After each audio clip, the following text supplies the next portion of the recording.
Hello, everyone. Welcome to Celebrating Black Excellence. I am your digital host, Carlton T. Clay. Our next guest played Maritza in the hit Nickelodeon series, Taina. Let's give it up for actress and entrepreneur, LaTangela. How you doing today? Thank you. I'm doing great. Thank you for that great introduction. I'm doing awesome. How about yourself? I'm doing well. I'm doing well. Excuse my singing voice, but I had to sing the song. I had to sing it. I'm glad you are joining Sound us. great. Thank you for joining us here on Celebrating Black Excellence. We definitely appreciate you. I appreciate you for having me for sure. No problem, no problem. Now let's get started with your acting career. How did you get started with your acting? Like, what made you want to pursue becoming an actress? Oh, I think I was born this way for sure. I come from a entertainment family. My mom is a singer. You know, she grew up with all of her sisters being in a gospel group, and I've always been a theatrical kid. And she saw the bug in me very early on, and actually started off putting me in pageants. So I started off doing pageants at a very young age in Texas when I was a little girl. I'm a military brat, so I was born in Germany and then we moved to Texas. And that's where I got started getting on the stage and writing my own characters and performing in these pageants, which was an excellent training for me. And then I went on we moved to Florida and I joined a modeling school, and the teacher there recognized that I was an actress, and he suggested that I go to Biloxi to a seminar where there were agents from New York and LA, and I got picked up from that seminar, and my parents moved me to New York, and we just hit the ground running. And it didn't happen overnight. After that, it was a long haul. It was a lot of no's, even from Nickelodeon, but finally I got that role, so it was all worth it. Yes, now speaking of that role, we were talking about Maritza from the show Taina. Yes. What was the audition process like for you? Man, I actually was the lead on another show called Rep at the time, and that was a show that was based around a repertory company called City Kids in New York that I was actually a part of in real life. And it's a lot of famous people come out of that repertory company. You guys got to look that up. But they based this show around that repertory company, and they called it Rep. And I was the lead on that show. And then the Taina script came across the table, and they were like, yeah, this is it. And Maritza just fit me so well. That was just one of those things that Rep got scrapped, and they brought me in to read for Maritza, and I just knew it. I knew when I went in for that audition that they were going to offer me the role, and it took a while. It took a while for me to get the yes. A lot of other people that were auditioning were friends of mine, and so people were getting calls before me. I remember that night, and it was like 9, 10 o'clock at night, and I was like, oh, I just knew I had it. Like, what happened? And my mom was like, nope, I got the word. God said it. He told me. He's like, you're going to get that call. And before the night was over, I did get the call. I did. So, you know, those praying mamas. Well, you definitely hit the ground running with the show. Like I said, Maritza came in and she just like pretty much, she was just a fun time, a fun character on the show. I definitely just remember that pilot episode when you came in with the Taina. I can't do my voice ain't that high, but that whole thing. How was the experience like for you being on that show? Yeah. Oh, the entire cast is like my family to this day. We talk all the time. We have actually tried our hardest to get a reboot going because we all miss it so much. The fans all say the same thing, that it was too short-lived and they'd love to see us come back. But it was a great experience playing Maritza because she gets to say and do things you can't do in real life, you know? and really, like, if you look at like my yearbook pictures and like the way I went to performing arts high school. So it's like Maritza is me, aside from the mean girl stuff. I'm not a mean girl, I was never a bully, but I am extra. I'm very much that. Now we got to talk about the songs too, because the songs are still iconic to this day. We love the opening theme song. I just remember like when the pilot came on and y'all actually did the performance inside the school. That was so iconic. Y'all had 3OW on the show. It was just, y'all had a lot of iconic songs. Again, talk about the music on the show. Like, what were your thoughts on that? That was my favorite part, because what a lot of people don't know is that, I've always been a singer and an actress. And there was one particular time where I wasn't really getting a lot of auditions. There was sort of a lull in my acting career, and I pursued music harder than I did acting at one time. I was signed to Nickelodeon Records, which is Dina Howard's label. They're the guys that discovered her.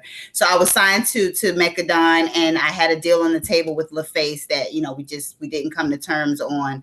But there, I was seriously pursuing the singing. And because my heart had been broken a couple of times on the singing side of things, when Taina came along, that was like the perfect segue for me. Mm-hmm. It was, I was able to be in the studio just as much as I was on set, and was able to be a part of the soundtrack and record in some of the biggest studios.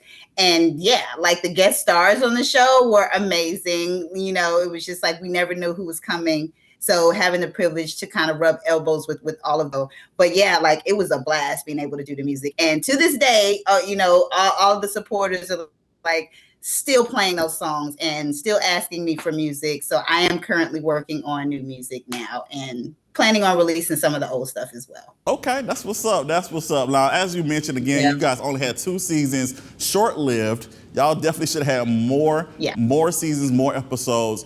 How does that make you feel that this show is still an impact, in the culture?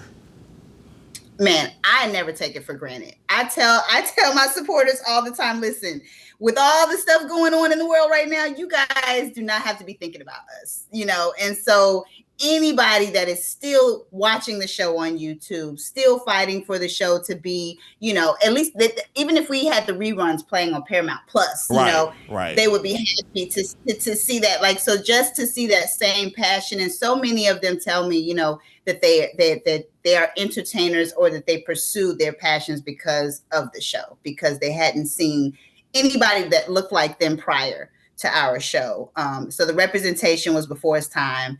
And that alone, every time I hear it, it never gets old. So, and I'm honored to be a part of a show that people are still talking about. It's crazy. Definitely. I know you guys definitely made a mark. I went to a fine arts school. I went to Davidson Fine Arts. And I just know watching you guys on television, it was like something that really mirrored my actual reality. So like, I thank you guys for being that representation. Oh yes, that was my high school as well. I know, for some it's before their time, but like Fame, that was my high school. Like somebody starts beating on the radiator, somebody starts twirling through the hallway, and then somebody comes in with the bar, and then somebody starts singing. Like that was us in the hallways every day at school.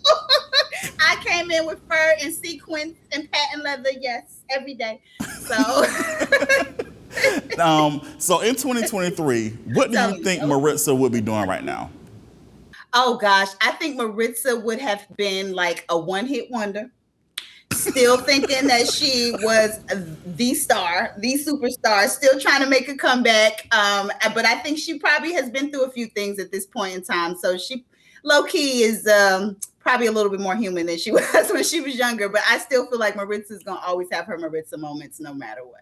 You know what? I can actually see her probably being a part of a reality show, trying to definitely make her mark and make that comeback. So I can definitely see that for sure.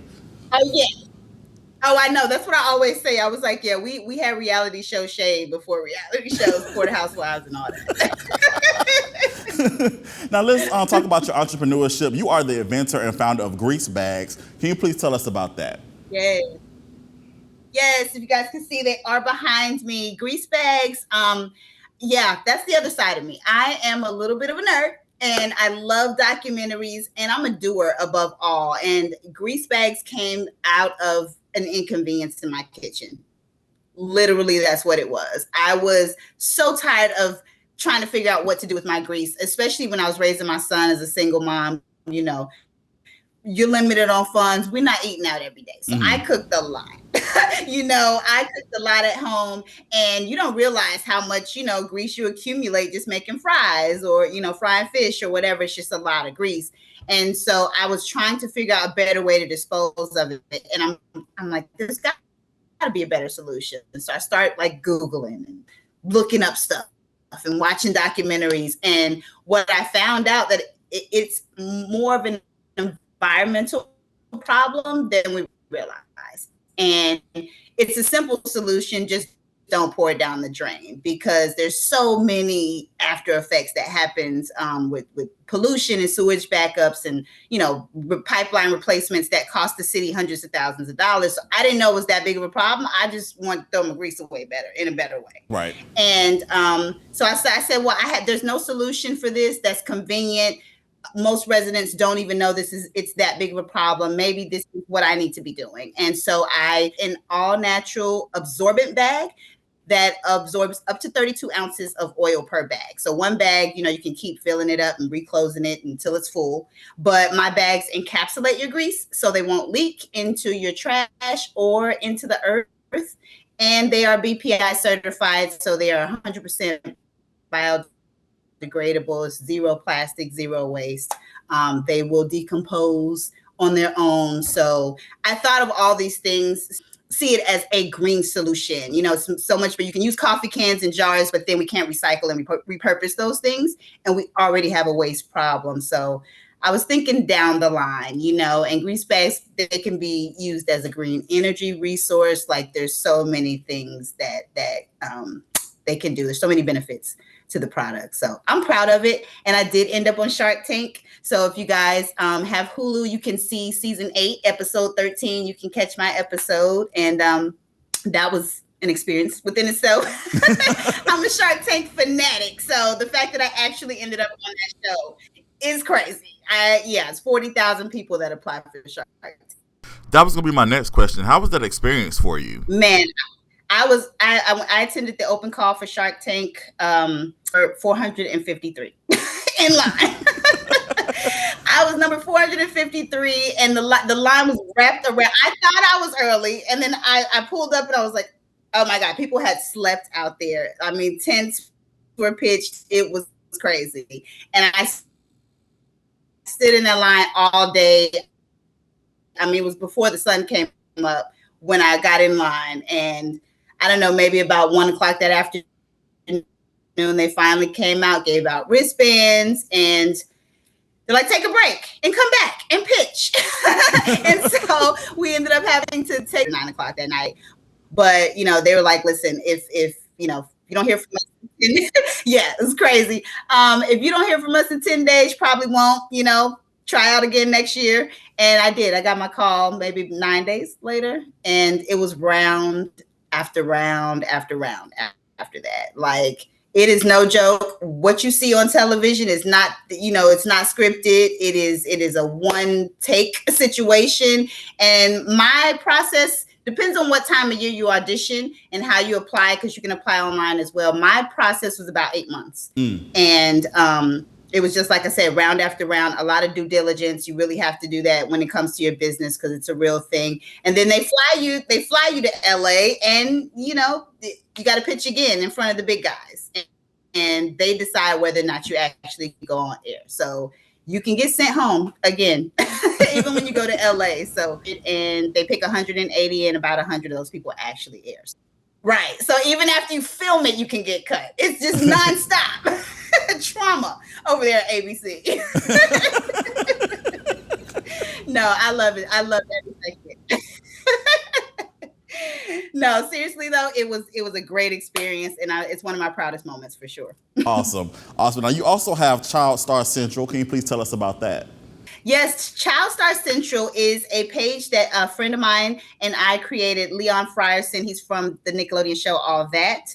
And it was a page that we started. We actually started the entire project based around a reality show idea about myself and my Child Star friends. And, it's just basically one of those things that nobody understands the life we live but us, mm-hmm. and you only hear like either the tragic stories or the really successful stories, but there's these in-betweeners that we like to call ourselves. Like, that's us. It's like you're kind of living a double life. You might not be making the money or still living off of the money you once made, still trying to survive, but also not letting go of your career, still planning on a comeback, or still trying to come back behind the scenes, or working on other things behind the scenes. So we wanted a central place where you could go and see what your favorite child stars are up to right now. So many of us are doing music or, movies and different projects that you don't have products out, that we don't know about. You think they just disappeared, but they're working on some great things. And I mean, most of us are musically talented because back in the day, you had to be a triple threat. They're like, yeah, but you can't sing, dance, and act. Get out of here. Bring another kid in. It was like unacceptable. So most of us are musically talented, and we have some fire music out there right now, and are writing scripts or doing movies, like I said. So we just wanted to bring attention to us, and let everybody know what we're up to now. Well, congratulations on everything that you have going on. That is so awesome. So glad to know that you are continuing to pursue your dreams and everything that you have going on with your acting, your music, your entrepreneurship. We definitely appreciate you for sure. Now, if people want to follow your journey or continue to keep up with you, how can they do so? Yes, I am actually, it's actually I am _LaTangela on all platforms. So you guys can find me on Facebook, Instagram, and TikTok. I am _LaTangela. Also, you can check out Greasebags at www.greasebags.com. Also on Amazon as well. Awesome. Well, thank you, LaTangela, so much for taking the time out of your busy schedule to talk to us here on Celebrate Black Excellence. You are Black Excellence, and we want to celebrate you. So thank you so much. I am so honored. This was a blast. Thank you again for asking me to be here. No problem. You enjoy your day. No problem. All right, everyone. I am Carlton T. Clay, and this is Celebrating Black Excellence, where we celebrate Black excellence every day. Have a good one.